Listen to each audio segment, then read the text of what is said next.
Apple released an update to iOS, so what should you expect? We'll take a look at what's in iOS 18.3, plus talk about the latest Apple news. It's all in this episode of the Macworld Podcast.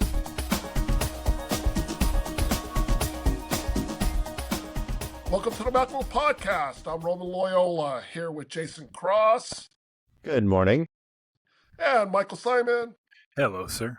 Apple released a bunch of OS updates last Monday, namely iOS and iPadOS 18.3, macOS Sequoia 15.3. So we're going to talk about those updates, but then we're also going to talk about some recent news events. Whenever I have to write a story that kind of rounds up a bunch of OS releases, I'm reminded of that we talk all the time about how Apple really needs to normalize or homogenize its the numbers of its operating system. Versions. I mean, you only got to a couple of them. There's also Vision OS, which is two. It's just they're all different. Something, everything's different. At least the dots are the same, but all the numbers that come before the dots are different. And it's a couple of years ago, the dots were different too. If you remember, iPad OS came out later than iOS, so Mac and iPad were a dot earlier, and it's just like, and it stayed that way for a bit too. Even when Sequoia 15.3 came out, the developer release notes had a typo and called it macOS 18.3. So they can't even keep track of it. Yeah, they can't even keep track of it all. They can't even track of it. So I think that's fixed now. Jason has said numerous times, like, change it to the year. 2025 is a great time to do that. It's a nice kind of friendly number to stay to look at. macOS 25. And you could just keep it's when the original release is. So like the point release next year in February will still be 25.3. Right. And then 26 will be the one. That's fine. Just I still think it's weird that only the Mac has a name and nothing else does. Yeah, that's just when it was the only one. But now that there's 12 different operating systems, the Mac gets this big grand name and entrance, and everything else is just, it's just the next version number. It doesn't quite make sense to me. So I'm okay with getting rid of the Sequoia, not applying it to everything. They pretty much just keep it going for the old guard to have something. Because like normal people don't know until you ask them what version, and then you have to tell them where the Apple symbol. So the Apple symbol, and then they read it out to you, and they say. There actually isn't a whole lot in iOS 18.3. And when we're going to talk mostly about iOS, but it also applies to Sequoia and iPad OS because they have a lot of the same features now. And there isn't really a whole lot going on, but the major thing is that Apple Intelligence is on by default now. I would imagine not a lot of people with 18.2 and 15.2, when you reboot after updating and the little card comes up and says turn it on. I don't think a lot of people are just like, no, let me hit the off. I bet there's a fair amount of users, and they'll all jump onto X and Reddit to complain about it. Yeah, I mean, you'll hear it. Don't have enough. You'll hear it from the people who are. Yeah, so the biggest thing is that it takes up a ton of space on your phone, and if you don't have a lot of room, I mean, what's it like 15 to 20 gigs or something? No, it's about 7. So it's a big chunk of your space. So if you have a phone that only has, 15 gigs left, you're gonna. So here's a question. Maybe you don't know. What happens if you don't have enough room for Apple Intelligence? Does it just say we can't install this? I don't know. I don't know. It's probably not an issue on 128 gigs and up, but maybe. Yeah, I mean, you need a 15 Pro or a 16 to run it at all. I don't imagine there's a lot of people who have that much of their storage filled up that it's not also some cloud storage where they kind of offload photos, they manage all that stuff. So I've never even heard of anybody like getting that far and not not having the space. That's just, I don't think that's that big. I don't think most people really care that much about the space. I saw some headline that was all about like, we have 21 gigs of space. It's like across 3 or 4 devices. Like, okay, all right, you just adding up. It wasn't that long ago when, storage space was like a thing. Like people were like, why is this taking up so much? And why can't I upload this? Why can't I download this? Over the last couple of years, it's changed a lot actually. Yeah. But we're still, a lot of us are still kind of in that mode where like, oh my God, my iPhone needs to have 50 gigs free at all times. For people who take a lot of video, it is, they're constantly complaining about being out of space, but honestly, one large video is more than this whole Apple Intelligence language model that they're storing locally. So they also did a few tweaks to Apple Intelligence besides just enabling it by default. But notification summaries are changing in a couple of ways. They're off for any app in the news and entertainment category. They're going to be turned off for those. And then Apple says they're going to turn it back on later when they get it to work better, because they've gotten some headlines wrong in a way that's like really changes the meaning. That also happens with like text messages and stuff, but that's a little less concerning than like saying somebody's dead or something, whatever. So there's that. And when you have a notification summary, it's going to be a little more obvious. Instead of just that tiny little icon to the side, the notification will be italicized. So all the text, and regular notifications aren't. So you'll more clearly know, oh, this is a AI summary. Probably should have been like that from the start. It's This kind of feels like a simple change they could have done. Oh, and then changes to visual intelligence. That's the summaries thing. The other AI changes, visual intelligence is going to, without you having to stop and take a picture and ask, what is this or something, it will identify animals and plants. It'll have a little pop up at the top saying, this is what this is, or maybe this, or whatever to say, and you can tap on that, which does make it a little easier. It's kind of cool that it's doing it kind of live. You just open it and you're just like waving it around, and it's kind of like step 1 of 25 toward like Apple glasses, where like instead of like it triggering the response, it does it automatically. Yeah, instead of taking a photo and making it, and honestly, this has been there. It's been hidden in the accessibility features, like the screen. There's like been a feature where you can pull up a camera and it can you can turn on an accessibility feature that sort of identifies what the camera's looking at, and then you can also have the screen reader read it out if you want. But and that's been there for like since before Apple Intelligence was a thing. In fact, you could still turn that on an older iPhone that has an earlier iOS version. The best feature that's in iOS 18.3 is the repeat function that's reinstated in the calculator app. It is. It really is the best feature. It is the best feature. But why did they take it away in the first place? I have to imagine that they just built a whole new calculator app so that it's the same on Mac, and they finally came to iPad, and it has all the new, Apple Intelligence stuff, all the new AI things that in there where you could draw and on the screen and all that. So I think they probably just forgot. I mean, some calculator apps just don't do that. Even good ones, like I use pCalc sometimes on my Mac and everything, and I think there's an option you can go turn that on, but I don't think it does it by default. So I think it wasn't until they put it out and everybody said, hey, how come this doesn't do this anymore? And then there's also the usual bug fixes and security patches. I'm sure we'll hear more about those in the next few days, because when that happens, often the people who have found the holes report on them afterwards. Yeah. They already have the security pages already updated for 18.3, and there are 26 security updates. So get it, because there's a lot. That's always the best reason to update it quickly is security stuff. So that's iOS 18.3, iPadOS 18.3, macOS Sequoia 15.3. They're available now You can install the updates on your devices.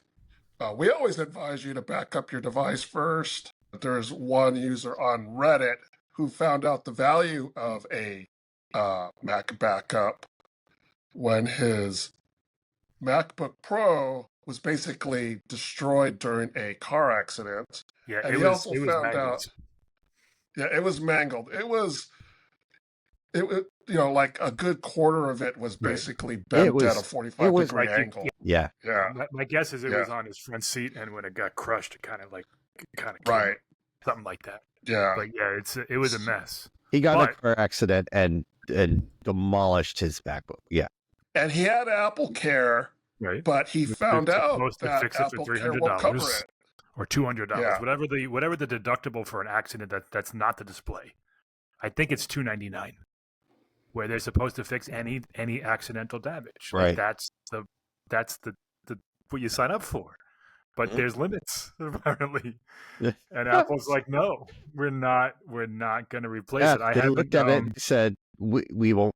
Yeah, we won't replace we're not this. going to fix it, and which is like I don't there understand. is no fixing it. They'd replace. There's no fixing it, but There's there are replacing it. plenty of times when That's I've brought an iPad or an iPhone into the Apple store with Apple Care, and they just give me a refurb or a whatever they call it. It's not a refurb. A lot of it times. is a refurb, but they it usually it is. goes through their process.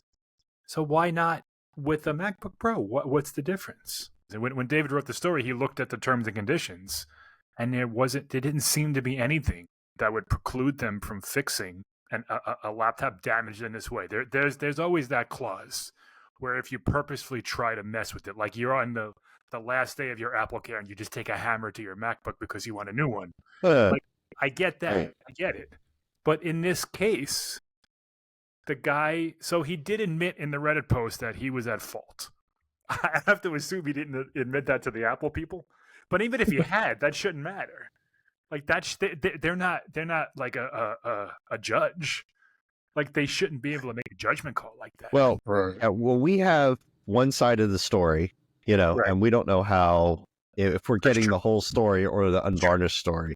But yeah, there's a couple of areas in the terms and conditions that might be where Apple's weaseling out of this. And one is, like you said, any sort of reckless, abusive, willful, or intentional conduct. And you could call like getting in a car accident that you were the fault of reckless, maybe. And the other is not reckless with the MacBook. They can't. So now they're adjudicating on your life. Right. Yes. Yeah. They're exactly. You didn't do something quote reckless with your MacBook. Right. You weren't like, well, I was using it on the roller coaster, and right. The other is they don't repair damage caused by fire, earthquake, or quote external causes. If a car accident's is an external cause that doesn't count, then isn't it just dropping it or anything else also? Yeah, right. I was actually surprised if my MacBook got damaged in a earthquake, like I would expect Apple to fix it. They're not gonna. No. A lot of times, if you have earthquake or fire insurance, they cover those things. So I think that's why they'll double. But this is different, though. Like I don't. Yeah, this is different. This is not. If we happen to have an 8 Richter scale earthquake and my MacBook got damaged, they're not going to fix it. No, they're not. That's what it says right there. It calls it out. Yeah, so like, or gets destroyed in a hurricane or something. No, your flood insurance needs to pay for it. But again, this isn't like an act of God sort of situation. The only thing I can think of is that this car accident was caused by him. Again, we don't know if he told Apple this. I can't imagine he told the Apple people that. Yeah, that would even be crazy. if he did, like, so. Right. Again, I wasn't being reckless with the MacBook. My reckless life. You're not going to say it's reckless to have your MacBook in your car. That's not a reckless behavior. Yeah, I feel like to put it in a case. Yeah, that's stupid. Yeah, so I'm with the user on this one. I think they should have. Again, we have the whole story. Is this the 4th time he's been to Apple Care? Like we don't. Like we're not. We don't know that. We don't have the whole story necessarily, but based on what he said, I'm on his team. I'm not an insurance person, but would your auto insurance cover that? Maybe. Some Probably. do. It Yeah. by If you have the right coverage. by default it does. All right, so the auto insurance you're required to have isn't even covering his car. That's right. It's covering the damage he did to somebody else. It's only liability, right? That's all you're required to have. Right. So it all depends on what else he gets. But yeah, there's auto insurance that covers all the things, right?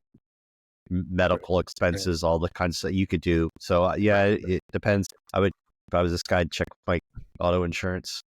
Then it's also the question of like, is it worth making the claim? How much is my rate going to go up from making the claim versus all that stuff? Yeah. Well, looking at the picture, it's it's a disaster. No, it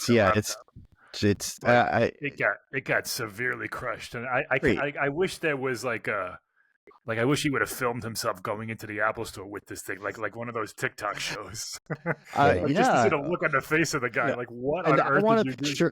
I want a picture of his car. Yeah, he said he was fine too, like no injuries whatsoever. Well, yeah, it's pretty amazing these days with a modern car what you can get away with. But like a little fender bender would not have done this. You would have there was a crush. A dent in a corner or something. Yeah, this thing got folded. With like lid closed folded. Like completely, You couldn't do this. You couldn't muscle it like this. Like I could open a MacBook and I could crack the spine, or maybe if it's open, I could bend it a little, like a little slight arc to it. This thing was curled up with the lid closed. This thing was so. So in other news, a class action lawsuit has been filed against Apple, accusing the company of knowingly using harmful chemicals in 3 of their Apple Watch bands. But Apple has kind of made a public statement about the lawsuit saying that the bands are safe to wear. So this lawsuit cites a University of Notre Dame study that found that several bands, not just Apple's, but including bands used by Fitbit, Google, and some other companies that make these wearable devices, that they can contain PFAs. And I'm not even going to attempt to say what PFA stands for. Polyfluoro something. Substances. Polyfluoroalkyl substances. So basically the same. It's the same. It's the same class of chemicals that are the problem with older non-stick surfaces. Some of the things that they coat older water bottles or plastic bottles were made with, and you always see on the water bottle like PFAS or something. Yeah. So the study found that bands have these, and they can be absorbed through the skin. My understanding of the study is that they didn't indicate or target any specific watch band. They tested a bunch, and they said okay, so these as a general whole contain these chemicals, and it's not like the sport band versus the loop band versus the so I don't know where Apple stands on this. I know that it's a major part of their push over the last couple of years is to get rid of all of these carbon to be carbon neutral when it comes to watch bands and its products. That's a different issue. I'd be surprised if they didn't address this. They actually, because they do care about what goes in the product and the materials that they use and stuff like that. Yeah, in saying they're safe, and they pointed to their thing, they are getting rid of all their forever chemicals in all of their products. The study also didn't actually say these watch bands and stuff are harmful for you. They just tested for these chemicals, and yes, they're there. Yes, they're not there. Right. And noted that these chemicals are propose health risks in other situations. This is not typically where PFAS chemicals are a problem. If you are licking your watch band all the time, it's a problem. But it's a problem for things like water bottles, where you have, especially if you can have anything acidic in there, because it helps it break down over time. But they break down over time, and then the chemicals get in the water, or whatever you're drinking out of your water bottle. It's a problem with cookware and stuff like that. It's stuff you store food in because it gets into the food and then you ingest it. So it's not your ability to absorb this through the skin, through the little patch of watch band touching a thing and how much it degrades. I would venture to guess that there's like a 0% chance that this is going to cause cancer in like anyone, even after millions and millions and millions of customers. That's just not the method of action for PFAS chemicals. I mean, this is clearly a money grab. Like, there's no one dying from an Apple Watch band right now that they're saying we need to pay for medical bills, and it's a big problem. The suit is, well, geez, they're a $2 trillion company, and we can just say they should have warned everybody that it has this in it. That's going to be hard to do because there are lots of things that are not made for consumption, that aren't made. They're not food containers or mugs or cookingware, anything like that have PFAS in them. Just there's probably PFAS in the plastic clamp that holds this microphone, and I touch it. Am I absorbing it through my skin? And no, it's not. Like PFAS isn't going to get you by just handling and touching something. You wear a watch band all the time and you sweat with it on, but it's like such a small area. Yeah, I just really don't think they've got much to stand on here. They're looking for a settlement is what it is. There's not a chance this goes to court. They're looking for Apple to pay $30 million to just make it go away. And I kind of hope they don't. It's because it's ridiculous. But they probably will, because it's just going to cost less than. Well, that's the thing. They figure out the cost of what down the road this could cost us versus a settlement now, and if it's higher, they'll settle it. It'll be a no-fault settlement, and if you ever owned a watch band, they'll give you $2.12, and that'll be it. Yeah. Oh no, they won't get that. They won't. They're not even gonna. They'll just settle to make the suit go away. They'll just pay, and the lawyers will get all the money. You won't even get $2. You'll get 17 cents if you're part of the class. You'll get a 17-cent gift card for Apple. That's what you would get. So, in case people are wondering, the bands that are cited in the lawsuit are the Sport Band. That's the band that comes with the Apple Watch. That's the main one. The Ocean Band and the Nike Sport Band. So those are all base in the sense that if you buy an Apple Watch Ultra, you get the Ocean Band. If you buy a Nike watch, you get the Nike Band. Yeah. So probably most of those are in circulation. I think isn't it true with the Apple Watch Ultra, there's 3 bands and you pick one at point of purchase, right? There's no default. Yeah. There's I guess you're right. Ocean, there's I forget. There's 3 Alpine or something like that, and then there's one other. The Trail something. Yeah. Yeah, something like that. But I think with that you have to. It's one of the 3 defaults that you choose or whatever when you buy. At least one is made of some kind of a woven material, so that wouldn't happen. So, well, whatever. We're getting way too deep into this. It is, but it's you're not going to even hear about. You're probably even not going to hear about the settlement because it's not going to be for a lot of money, and it's not going to be. And it'll be 2.5 years from now. Yeah, if that, who knows? In other news, Samsung launched its S25. There were a lot of things that happened during this announcement that I guess seemed very familiar. Yeah. I mean, well, so even if we'll get into all that for a second. Like it was a shockingly non-update to their phones. The only thing they really changed was the chip. And everything else, the camera's the same, the size is the same. There's a slight difference in the design. It's a little more rounded, kind of like the iPhone. But most of the stuff was all software, AI stuff mainly.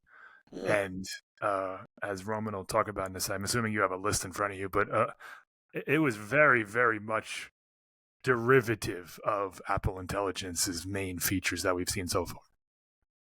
Yeah. So, like for instance, it has a Siri-like interface now. So when you activate Gemini, right, you get like a glowing border So around the search box, and it does Gemini, so like its own Bixby is gone. Yeah, like and they you've kind of always held been on to able that to for a while. summon Gemini by the long press or whatever. So yeah, they kind of have their own version of Apple's writing tools. Do they call them a specific marketing term, Mike? I don't think they did. I don't believe so. Let me look up. I don't think they did. They didn't have names for all this stuff. It was just like features built into the built in across the system, just like Apple Intelligence is. It now has the ability to record, transcribe, and summarize phone calls. That sounds familiar. That sounds familiar. You can do natural language searches on photos. There's summary for online articles. Mike, would you even say the constructions of the phones are very Apple-like? Yeah, a little bit. So they have flat edges now where they were curved before. The corners are a little bit more curved. They were a little boxier last year. It's listen, we've been doing this for 10, 15 years now, where Apple comes out with something and Samsung comes out with something and Apple does it. And this one was really like, what exactly is new here? Like it was very derivative of the iPhone 16, including they showed off the Galaxy S25 Edge. That's like a super thin, right? phone like a concept phone for something that's supposed to come later this year, and it's exactly all the rumors for the iPhone 17 Air, right? Exactly. Yeah.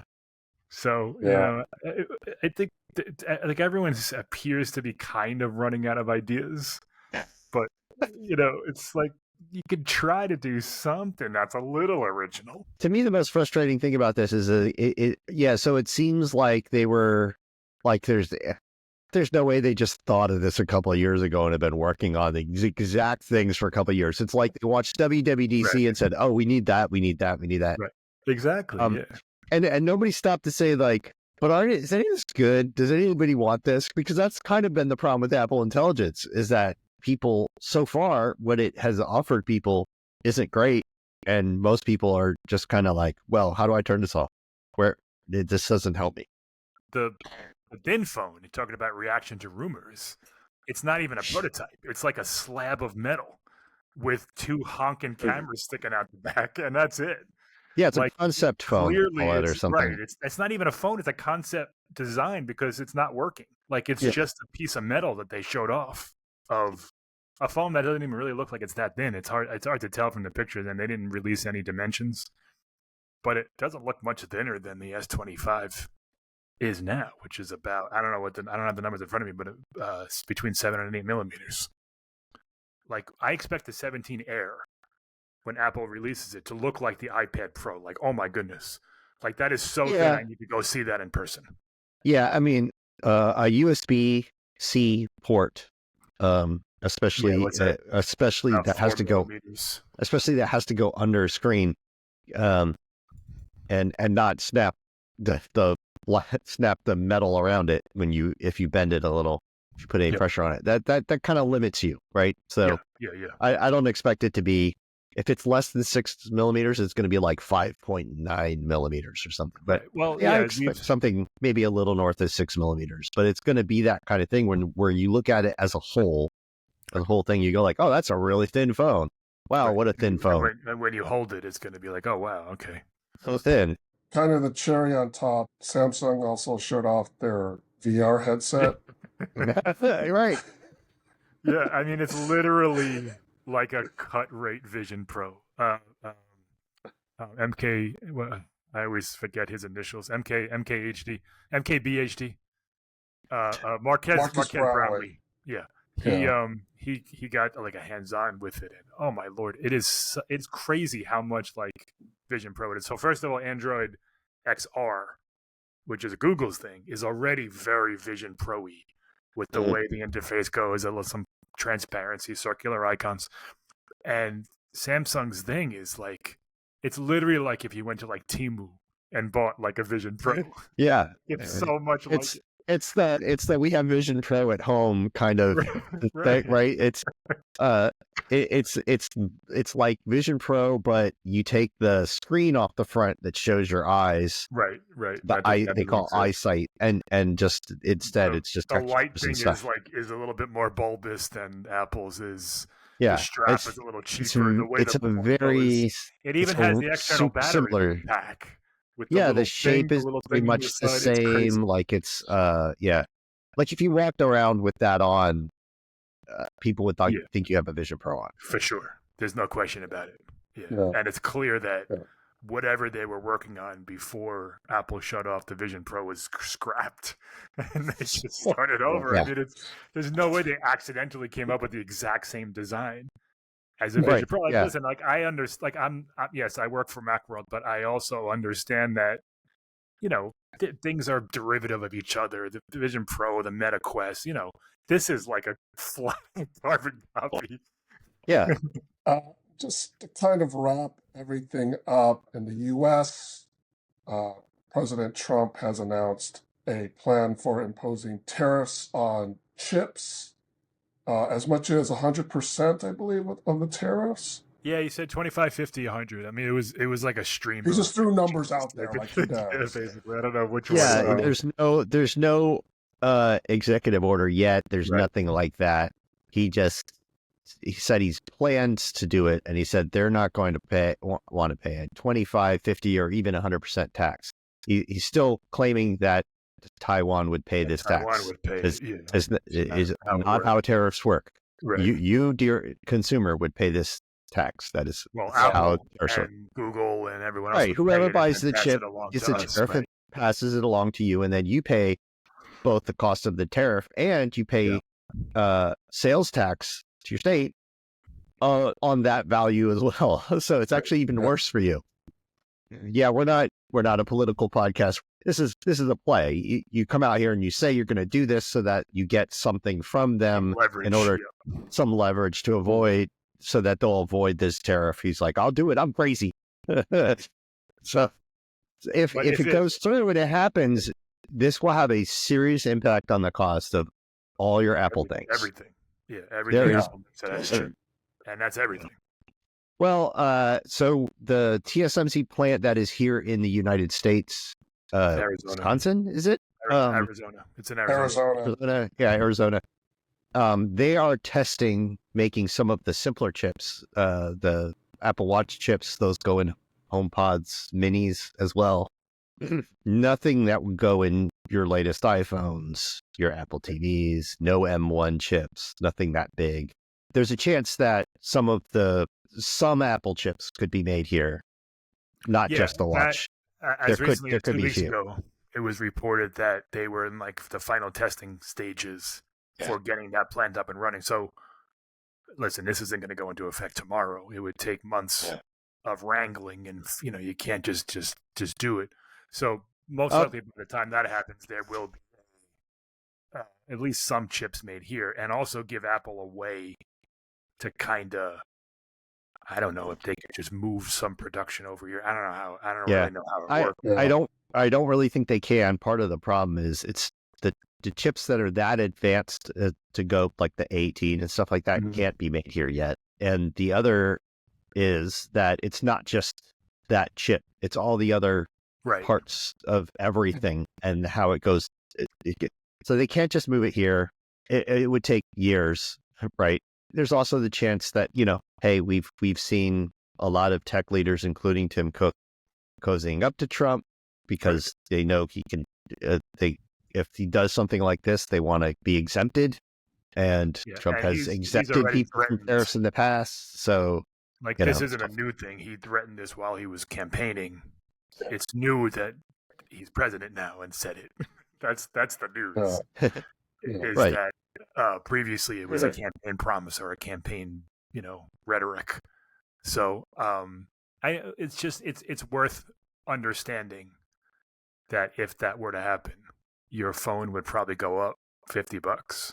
I mean, right, Jason? Yeah, I don't know what something like that. I mean, there's 25, $50 probably. Yeah, I mean, the issue is Apple's prices are just like made up. Like they're not like based on the bill of materials per se. Sure. But like the chip is a very expensive part. At least the very advanced ones and stuff, the stuff that they have to make it like TSMC and everything. But it's not a $200 part, Right. But it's still it's probably the most expensive part of the phone. The display might be. The display is probably the most expensive part, but it depends on the model and yada yada. It's just that it wouldn't just be that chip. There's probably other parts that are made there. It's not just the A18. Like there's is the RAM coming from there, or is it coming from Korea? Is it coming from where? Is it going to do this? The whole point is to boost U.S. chip production. So is it going to be just Taiwan? It's going to be other things. But this impacts all sorts of parts of the business, right? Because advanced NVIDIA GPUs are made at TSMC and AMD processors and all these other things that end up at server farms that Apple's building all the time for Apple Intelligence. Like all the M1 chips, everything that every server built goes up. That means the cost of every cloud, everything goes up. Just all the tech stuff you buy, including all the Apple stuff and all these services and everything would get considerably more expensive. Yeah. This is not a cost people can just absorb. It's more than that. Also, just to try to figure all this out, like it wouldn't happen, like prices wouldn't go up overnight. Like Apple has a stockpile of these chips that they've already paid for. No? They wouldn't have to go up overnight. That doesn't mean they wouldn't go up overnight. That's a good point. Most of these large companies want any excuse to raise prices, especially if everyone else is raising prices, right? Yeah. Well, I mean, we saw when there was food problems from COVID and stuff like that. Like we're kind of any excuse to charge more. So yeah. Well, that does it for this episode of the Macworld Podcast, episode 919. Thanks to Jason Cross. Thank you. Thanks to Michael Simon. Thank you, sir. And thanks to you, the audience. Thank you for tuning in. You can subscribe to the Macworld Podcast in the podcast app, on Spotify, or through any other podcast app. Do you have any comments or questions? Send us an email at podcast@macworld.com or contact us through Blue Sky, Facebook, or Threads. Just search for Macworld and look for the blue mouse logo. Join us in the next episode of the Macworld Podcast as we talk about the latest in the world of Apple. See you next time.